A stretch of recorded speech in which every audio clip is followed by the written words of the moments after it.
If we truly work hard, we can live as Jesus wants us to live. It's as simple as that. But really, we make it more complicated than it needs to be. That we can blame it on sin. We usually do. I hear it all the time.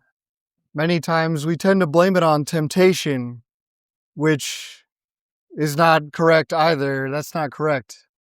But yet I hear it all the time. If it wasn't for that temptation, I wouldn't have fallen into that sin. The reality is, temptation will always be here. There will always be temptation in your life. There will be temptation every day.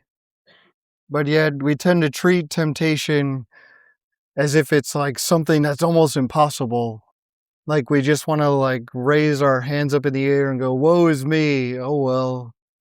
But in reality, to have that attitude is to really not walk the way of Jesus, but to really want to allow oneself to be dragged along the way. For example, imagine you're on a hiking trip and you're with a bunch of people you know and everyone's having a good time, but you're the one that's like, oh, we've gone too far. And they're like, we haven't even gone a mile yet. What are you talking about? And you're like, oh, we should probably sit and rest and have lunch. And they're like, but it's 9:30. We left at 9. What are you talking about?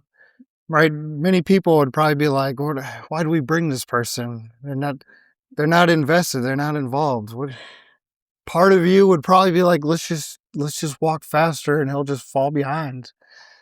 But for many people, we tend to be that person when it comes to temptation.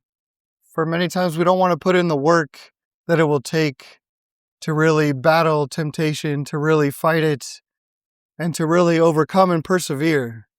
And many times there can be excuses, many excuses. But for many, one of the best excuses is, well, I'll just go to confession later. But what many people don't realize that in itself is a sin. But then again, people who think that way, I'll just go to confession later. And they'll think, oh, well, that's a sin. I'll confess that too. There's a difference between true contrition and receiving absolution. Anyone can receive absolution, but not everyone is truly contrite. And that's usually because what God is asking of us here is not changing the law, but fulfilling it, going deeper to its truest meaning. But yet for many people, we have yet to go deeper into what truly draws us into sin. Right? We tend to stay on the surface. We tend to say, well, if I'll just do this and this and this, if I can avoid this or avoid that, then living as Jesus lived. But that's not the point.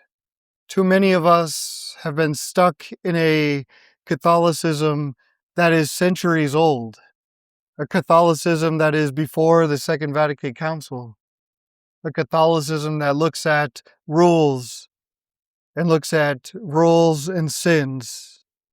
These are the things I need to avoid.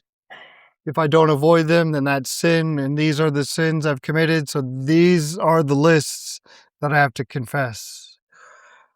But that is a Catholicism that is immature, the Catholicism of a child.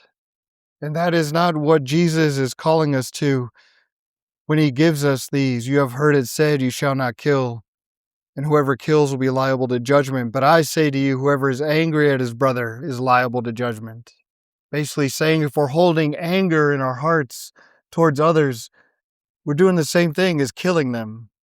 Now, it can be difficult to see it that way, because if you're angry at someone, a police officer is not going to come arrest you, take you to jail, and drag you to court, and then throw you in prison for many years if you were to have an argument or be angry at your brother. But that will happen if you actually kill them, if you kill their body and their soul. Do you see the difference here?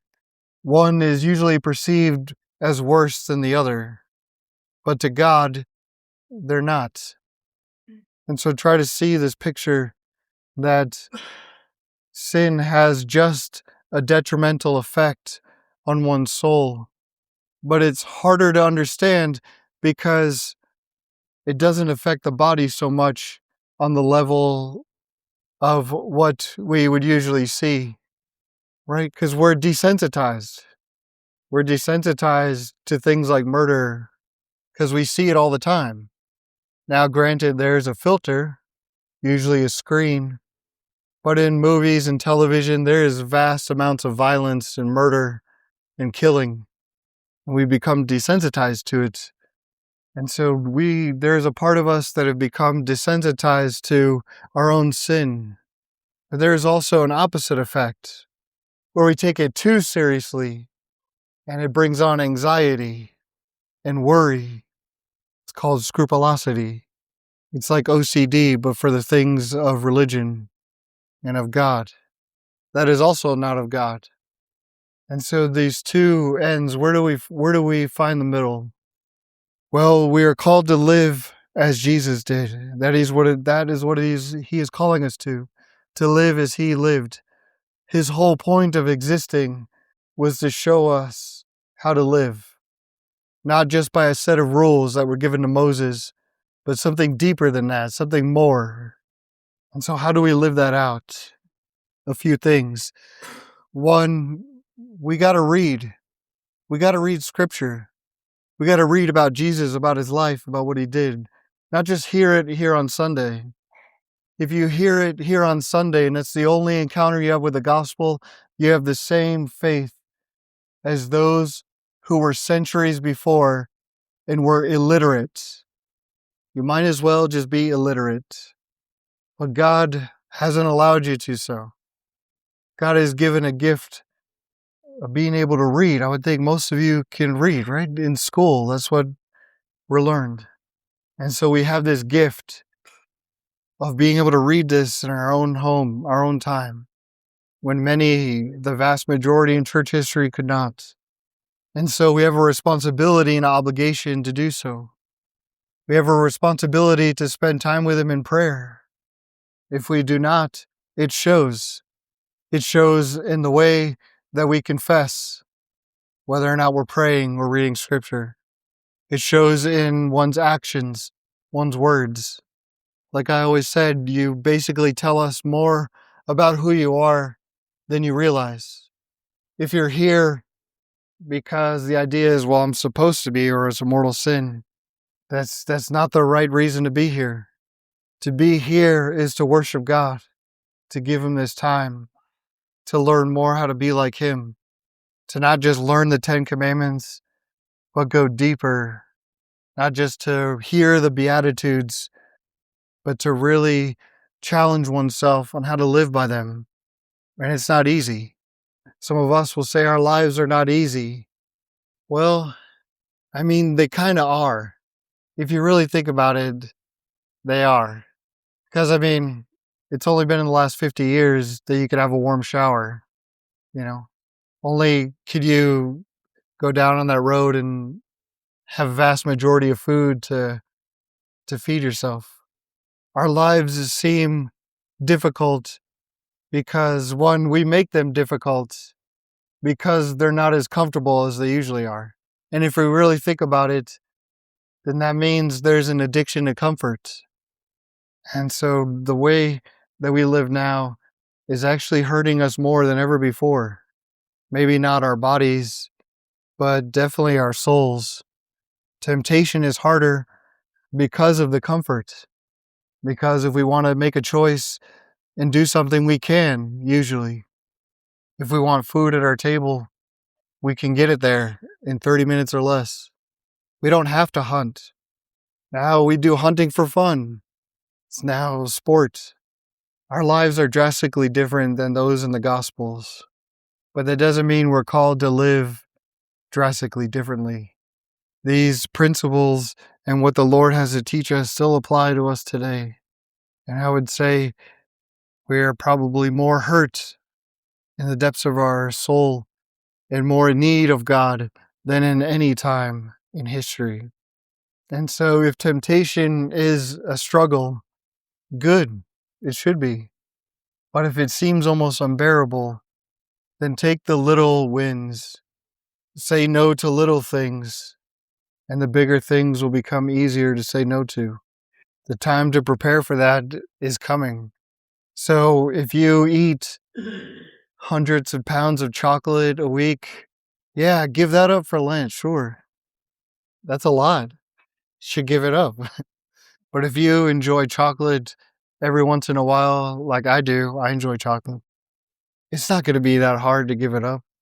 So don't give it up. Give up something that will truly challenge you.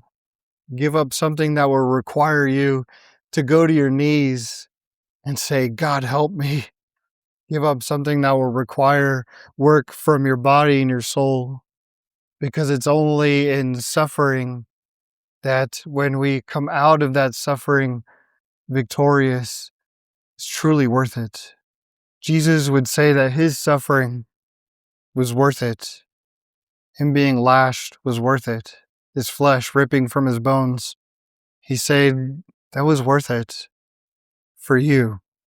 And so what is that worth to us? It's something to truly think about these next few days as we prepare to approach a season of our life where suffering will become more apparent, not because we don't will it, but a kind of suffering that we will accept and receive to draw our hearts, our minds, our souls closer to him. Because ultimately that's why we're here, to move closer to Jesus, to receive him within ourselves. And so we can become more like him and less like the person we are when we walked in.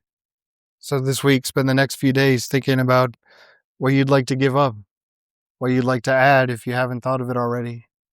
And let it be more challenging than coffee or chocolate or, those petty things that people usually give up.